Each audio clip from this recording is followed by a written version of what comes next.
guys, welcome back to the channel, man. Today we are going to be working on the Blazer once again. Currently we are kind of balls deep on this 8/8 rear end, and I would really like to pick back up on this in this video, but unfortunately I kind of need to get this thing out of my way. I've got a lot of cutting and welding and crazy stuff that I got to do with this damn thing, and I would much rather just have my entire garage accessible instead of having this big old thing right in the center. So if you guys remember, I ordered something off of Amazon, which came in. These are our 4-degree shims for the rear axle to try to improve our pinion angle. Bro, I have the entire pinion angle video that I made, currently as of right now, it hasn't even went live. So I don't even know the response that I have gotten from you guys on it, or if any of you guys chimed into the comments to give me any kind of advice. I don't know yet because that video hasn't been posted yet as of this moment. But I have continued doing more research, and a lot of the stuff that I had already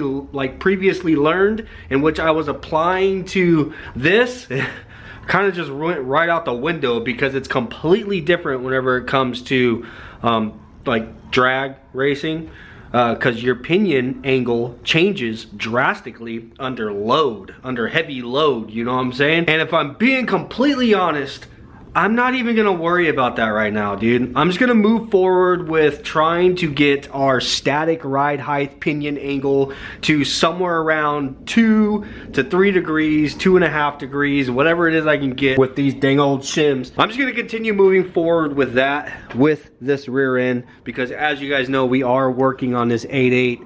I'm going to try to get more of a drag racing pinion angle whenever we do install this, so I'm not overcomplicating things for myself at the moment. Look, man, I have a lot to learn about this stuff, and I'm bringing you guys along with me. So whenever I am wrong about something, I'll most certainly let you know as soon as I know, because a lot of times I don't even know I'm wrong. Anyhow, let's go ahead and get these damn shims installed so I can get this Blazer out of my damn way. First thing we're gonna do is I got myself a wire brush, and I got some PB blaster. Get underneath here and hit these threads that are hanging down on the U-bolt a little bit. So there is like some built up dirt. Focus. G7X problems, man.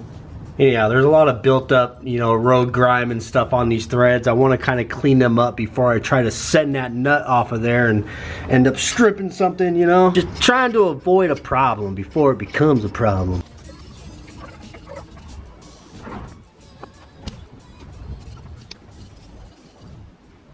Since we're sitting on wheel boxes, it's basically the same as this thing sitting on the ground. My axle is above the leaf spring. I need to jack the actual chassis up, not the rear end. Relieve the tension that's on the leaf spring, and then I'll loosen these bolts, and then we should be able to just lower this down to where the tire sits on the box and hopefully just raises the axle up some. So I'm gonna try, if I can, to just loosen these nuts down to the bottom right here. I'm hoping that that will give me enough space, like enough separation right here, that I can get that wedge inside. But we'll find out. If not, I'll have to just completely remove the U-bolts and yada yada, because there is a right in the center of all these blocks, there is like a little nub that sticks up that it's gonna have to slide over.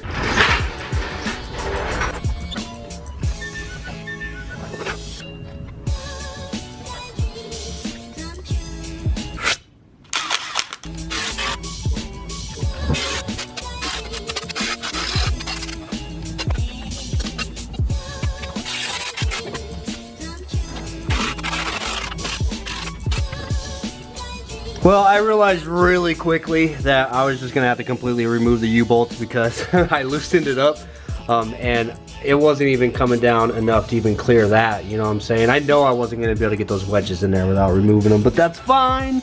Now we can actually just kind of clean these up, clean the threads up and stuff, so I don't have any more issues with getting those nuts on and off. Oh my God, look at all the spider webs up in there, boy. Good Lord, I thought I got rid of them all. So now we should be able to just lower the jacks, and it'll raise the axle up, creating a gap in here we can get our wedge in.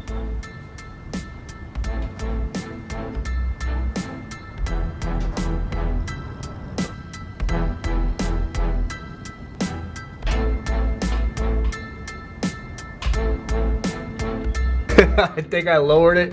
a little bit too much. No, I did that on purpose because I wanted to see what it looked like with a little bit less wheel gap. Doesn't look bad, dude. I actually dig it, but the issue is the axle tube is actually sitting on the frame right now. That is literally as low as I could possibly go without C-notching the frame. So unfortunately, but that's all right. This thing is no lowrider. That's not what its intended purpose is for. It's not what my intended purpose is for. Shim time.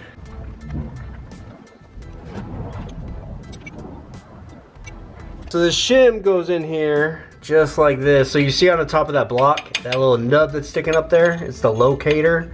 That's what the hole in the shim is for. So it's actually gonna sit inside of that. The only problem is then there's no hole for the axle to sit in. I don't know if I like that. I wonder if it'd be better. Oh, get some dirt out of here, Jesus. Holy crap, dude.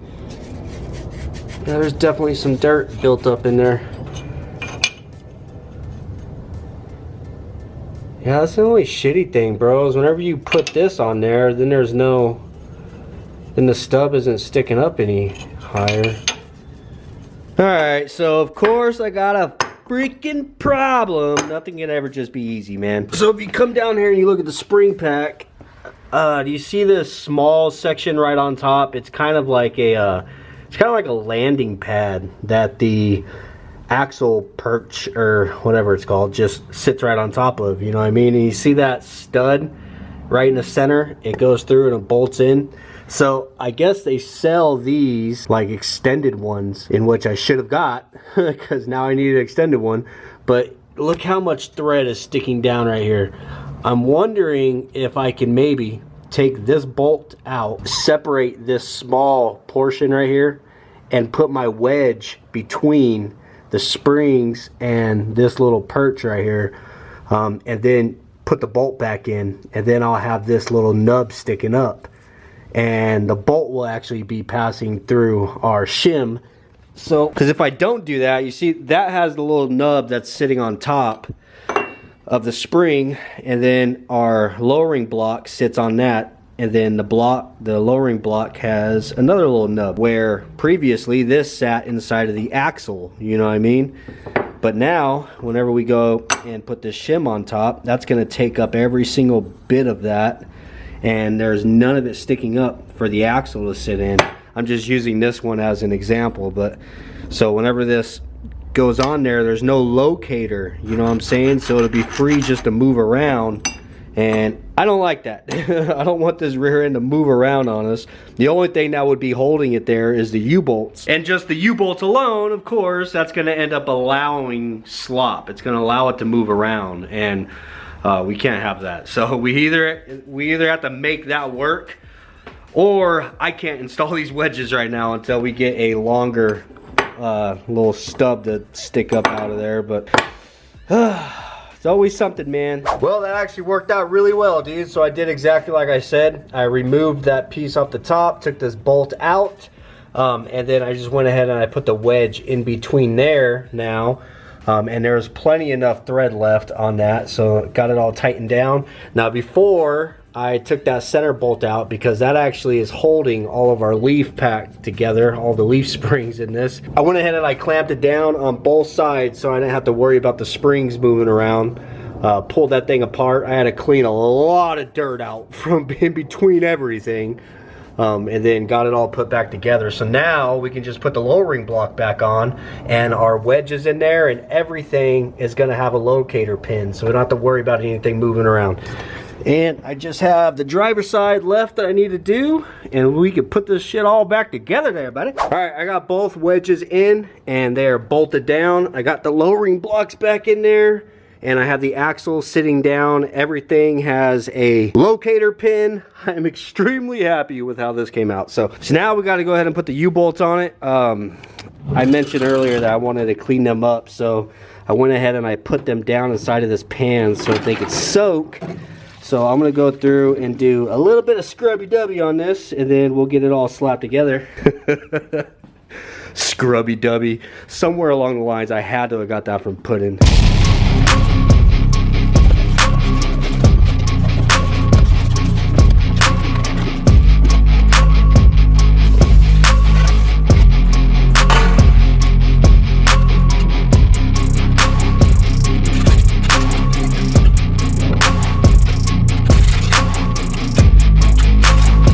Got everything all bolted up, and I put the angle finder on it, and this is where the rear end is sitting at now. So that large line is 0.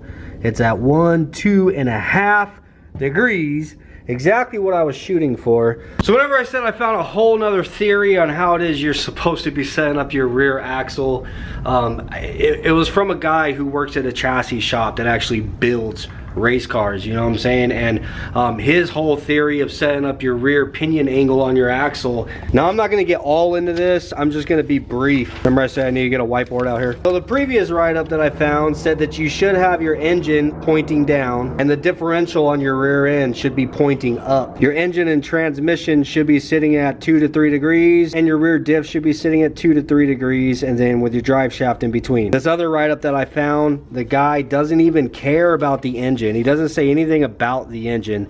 He's going off of just the angle of the differential and the drive shaft. And from his opinion is the drive shaft should be coming down like this. The rear diff actually should be pointing down as well. They should be in a V shape.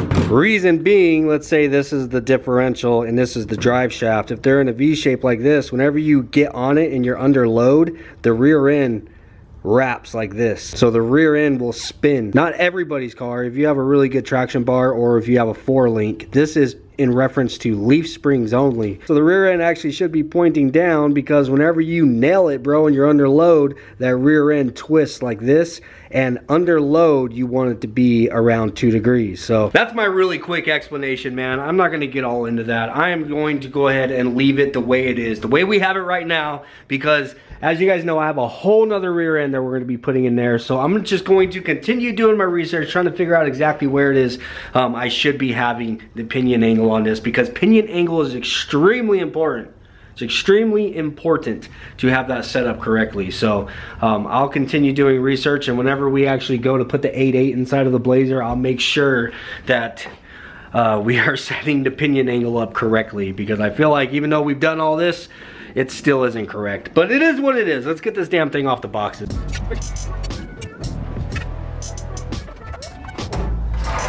Alright, I've got the back up in the air. I gotta do this as quick as I possibly can. If you guys remember, I have a ginormous fuel leak back there, but it's only whenever the Blazer is tilted. So I lifted the back up first. Hopefully it's not gonna leak as bad just setting it down like that. I don't freaking know.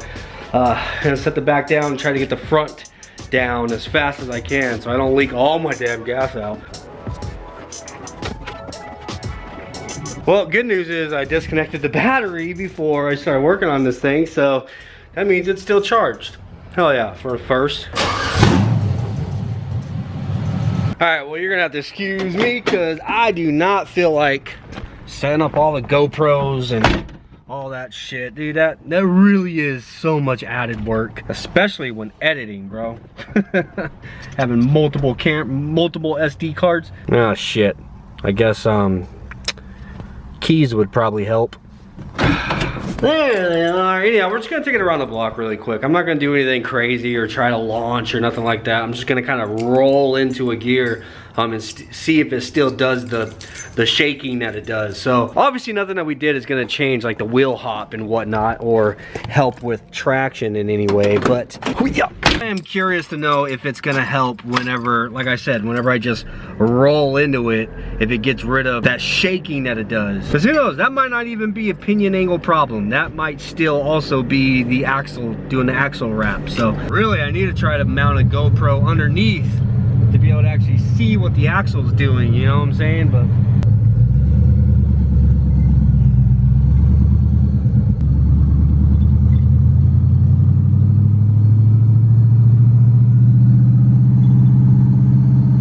I've been driving around for a second just to kind of warm this thing up.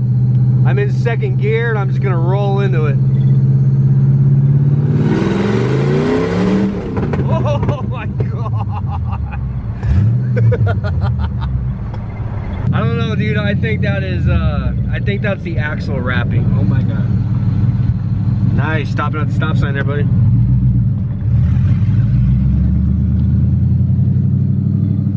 I don't know, I think that is the axle wrapping, bro. Like, I don't know if you guys are able to see in that clip, but the whole dash freaking shakes like it's gonna fall off. It's insane.